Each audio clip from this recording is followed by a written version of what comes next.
Hello friends, स्वागत है आप सभी का आपके अपनी YouTube channel study with happiness में।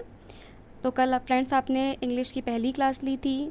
आई होप आपके लिए बहुत यूज़फुल और प्रोडक्टिव रही होगी और आप इसे प्लीज़ कंटिन्यू करेंगे ताकि आप पहले का कुछ भी भूलें नहीं और आपको नई नई चीज़ें सीखने को मिलती रहें जो आपके एग्ज़ाम्स में बहुत ज़्यादा काम आने वाली हैं। आप सबसे पहले उन सभी का थैंक यू जिन्होंने इतना सारा सपोर्ट दिया, अपने पॉजिटिव नेगेटिव जो भी आपको अच्छा लगा, जो भी सजेशन थे वो आपने हमें दिए और बहुत बहुत ही थैंक यू उन सब के लिए।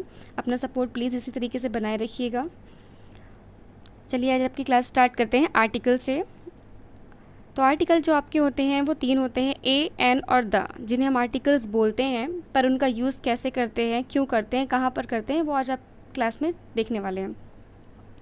आर्टिकल्स जो यूज़ होते हैं वो किसी भी नाउन के पहले यूज़ होते हैं और उनका काम होता है नाउन को डेफिनेट या इनडेफिनिट बनाना। डेफिनिट मतलब होता है निश्चित यानी कि फिक्स, और इनडेफिनिट मतलब होता है अनिश्चित यानी कि वो सर्टेन नहीं है, वो फिक्स नहीं है, जिसके बारे में हम जानते नहीं हैं। तो आर्टिकल्स का यूज़ किसी भी नाउन को डेफिनेट या इनडेफिनिट बनाने के लिए किया जाता है। अब इसका एग्जाम्पल आप देख रहे हैं, a man is walking there, एक रैंडम कोई भी आदमी है जो वहाँ पर वॉक कर रहा है।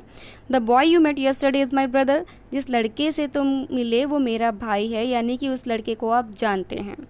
तो डेफिनेट आर्टिकल की कैटेगरी में क्या आता है, द, और इनडेफिनिट में आता है ए और एन। ए और एन का मतलब होता है एक, और द का कोई ऐसा शाब्दिक अर्थ नहीं होता है, ये सिर्फ निश्चितता यानी कि सर्टेनिटी बताने के लिए यूज़ करता है। तो द का मतलब होता है सर्टेन और ए और एन हम लोग अनसर्टेन सर्कमस्टेंसेस में यूज़ करते हैं।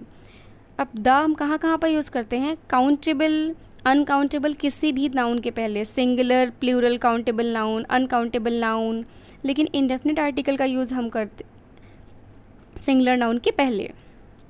अब एग्जांपल आपका ये है, this is the house where I live, ये वो घर है जहाँ मैं रहता हूँ, यानी वो फिक्स हाउस हो गया है, इसलिए इसके पहले आपने द यूज़ किया हुआ है। शी इज़ अ सिंगर, कोई भी सिंगर है, वो बहुत अच्छी सिंगर है, जो भी है, लेकिन आप उसे जानते नहीं हैं, इसलिए यहाँ पर ए यूज़ हुआ है। I saw an amazing bird, आपने एक बहुत ही अमेजिंग बर्ड देखी है, और यहाँ पर एन इसलिए लगा है क्योंकि अमेजिंग का जो आ है, ए है, यहाँ पर आपने साउंड के हिसाब से वॉवेल यूज़ किया हुआ है। ओके, अब आपको जो 4th नंबर दिख रहा है, summons was served on Meera. अब आप एक बात बताइए, यहाँ पर कौन से पार्ट में गलती है? तो आप सभी को शायद ये लग रहा होगा कि इसके सेकंड पार्ट में गलती है क्योंकि समन्स तो प्लूरल वर्ड है, लेकिन ऐसा नहीं है फ्रेंड्स। समन्स जो है आपका वो सिंगुलर वर्ड है, जिसे आप random daily day to day language में बोलते हैं सम्मन सम्मन, तो वो सम्मन्स होता है और वो सिंगुलर वर्ड होता है, और जो उसका प्लूरल होता है वो सम्मन्सेस होता है। अ सम्मन्स ऑन समबडी, किसी को आप भेज रहे हैं, वो सम्मन। ओके, तो अब ए, एन और द का यूज़ कहाँ पर करते हैं?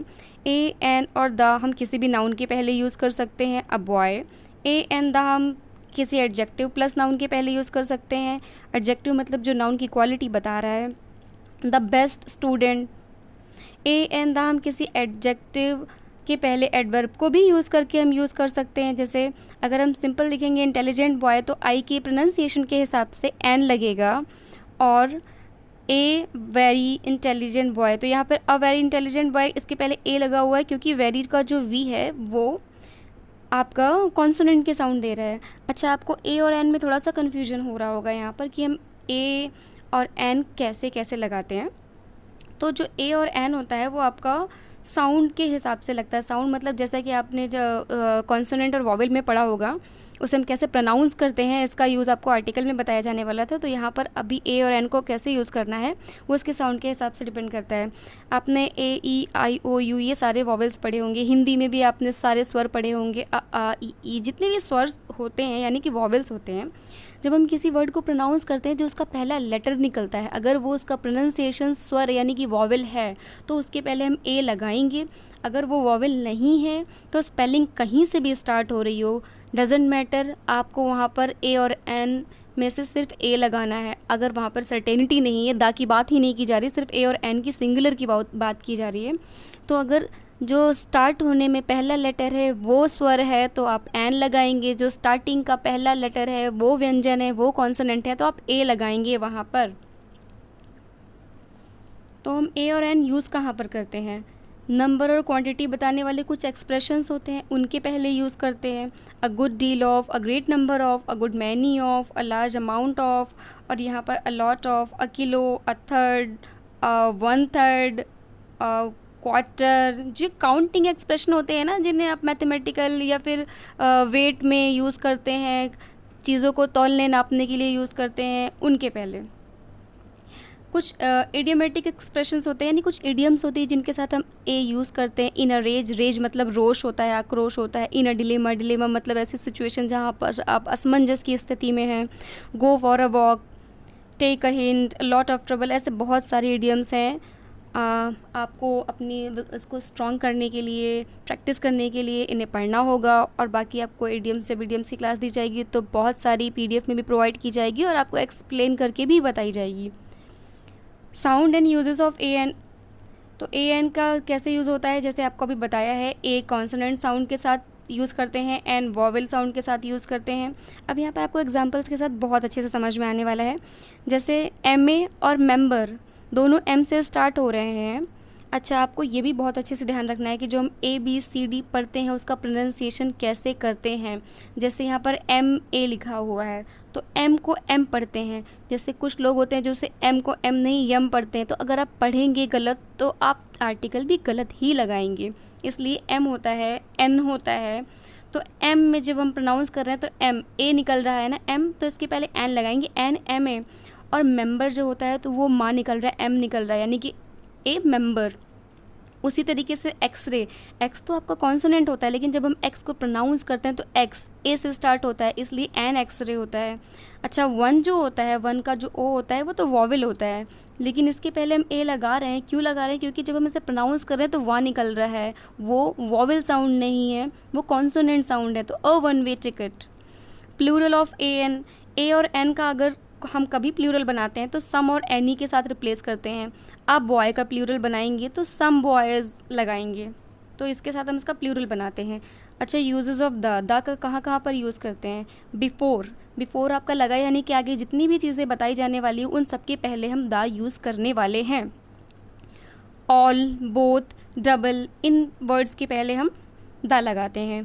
All the books, both the bags, double the quantity, यानी कि ऑल द बुक्स का मतलब सारी बुक्स, बोथ द बैग्स मतलब दोनों बैग, डबल द क्वांटिटी मतलब क्वांटिटी को डबल कर दो। रिवर्स के नेम के पहले the Kaveri, the Krishna. Seas, oceans के नेम के पहले द पैसिफिक ओशियन। डायरेक्शंस के नाम के पहले the west, the east. Mountain range के पहले द हिमालय, लेकिन हम अरावली के पहले द नहीं लगा रहे क्योंकि द जो है वो माउंटेन रेंज के पहले लगता है। इसे आप हमेशा याद रखिएगा, माउंटेन रेंज और माउंटेन दोनों में डिफरेंस होता है। माउंटेन रेंज में एक से ज़्यादा पहाड़ होते हैं, पहाड़ियों का कलेक्शन होता है, और अरावली सिंगल एक पर्वत है। हिमालयाज़ माउंटेन रेंज है, इसलिए माउंटेन रेंज के नाम के पहले दा लगता है, और नॉर्मल जितने भी माउंटेन्स होते हैं उनके नाम के पहले दा नहीं लगता है। जितने भी जियोग्राफिकल प्लेसेस होते हैं उनके पहले हम दा लगाते हैं। एटमॉस्फेयर बताने वाले वर्ड होते हैं, हम उनके पहले दा लगाते हैं। सीजन्स बताने वाले होते हैं, उनके पहले दा लगाते हैं। The bottom, the top, the summer, the winter, the centre, the mountains, the weather, the world. Island यानी कि द्वीप समूह। द्वीप समूह कहाँ कहाँ बनता है? जहाँ जहाँ भी द्वीप समूह बनता है उन सभी के पहले द लगाया जाता है। The Andamans, the Nicobars, the Philippines, Philippines एक कंट्री है। The East Indies, the West Indies, आपने क्रिकेट में नाम भी सुना होगा। तो इनके पहले हम द लगाते हैं क्योंकि ये आइलैंड हैं, ग्रुप हैं। सुपरलेटिव डिग्री यानी कि यहाँ पर जो सबसे बेस्ट होता है उसके लिए द लगा रहे हैं। बेस्ट का मतलब अब उससे अच्छा कोई भी नहीं है। वर्स्ट होता है यानी कि सबसे बुरा, अब उससे बुरा कोई नहीं है। सुपरलेटिव डिग्री जो होती है वो आपकी हाईएस्ट चीज़ को बताती है, यानी कि आप कैसे डिग्रीज़ को पढ़ते हैं। आपकी पॉजिटिव डिग्री होती है, कंपैरेटिव डिग्री होती है, सुपरलेटिव डिग्री होती है। पॉजिटिव डिग्री होती है जब हम एक इंसान की बात करते हैं। कंपैरेटिव डिग्री होती है जब हम एक इंसान की तुलना किसी दूसरे से करते हैं, इंसान या चीज़ की तुलना दूसरे से करते हैं। और सुपरलेटिव डिग्री होती है जब हम दो या दो से ज़्यादा लोग होते हैं, उनमें से सबसे अच्छे या सबसे बुरे को बताते हैं, यानी उससे ऊपर या उससे नीचे अब कुछ भी नहीं है। इन्वेंशंस के नाम के पहले दा लगता है। अब यहाँ पर आपको ध्यान रखने वाली क्या चीज़ है, इन्वेंशंस के पहले अगर टीवी है जिसकी खोज की गई वो इन्वेंशन है, वायरलेस है जिसे बनाया गया वो इन्वेंशन है। She is watching TV, she is watching the TV, इन दोनों में डिफरेंस क्या है, दोनों सेंटेंसेस ठीक हैं। वॉचिंग टीवी में टीवी को एज अ सेट देखा जा रहा है, सिर्फ एज अ सेट, वहाँ पर वो टीवी देखकर एंजॉय नहीं कर रही है, सिर्फ टीवी बंद है, एज डब्बे की तरह वो रखी हुई है, एज अ सेट वो उसे देख रही है। She is watching the TV मतलब वो टीवी देख के एंटरटेन हो रही है, देख रही है। ऑर्डिनल्स, ऑर्डिनल्स मतलब कि first second third fourth fifth इनके पहले हम लगाते हैं द। अच्छा, अब यहाँ पर the first the second boy, ये तो आपको एग्जाम्पल लिखा हुआ है। अब नीचे के सेंटेंस में आपको दोनों में डिफरेंस क्या दिख रहा है, the first and the second chapter are easy, यहाँ पर फर्स्ट और सेकेंड के बीच में एंड लगा हुआ है, the first and the second. And के बाद अलग से आर्टिकल लगा हुआ है, इसलिए चैप्टर है वहाँ का एस हटा दिया गया है। दोनों प्लूरल हैं क्योंकि फर्स्ट और सेकेंड दो चीज़ें साथ में है तो आर तो लगेगा ही लगेगा, लेकिन चैप्टर के साथ में एस नहीं लगा हुआ है। और नीचे वाले सेंटेंस में द फर्स्ट एंड सेकेंड, यहाँ पर दा नहीं लगा हुआ है, इसलिए चैप्टर में एस लगा है, चैप्टर्स आर इजी, क्योंकि ऊपर में दो अलग अलग सब्जेक्ट हो जाते हैं, यहाँ पर एक साथ उनको कंबाइन करके लिखा है तो दोनों प्लूरल बन गए हैं।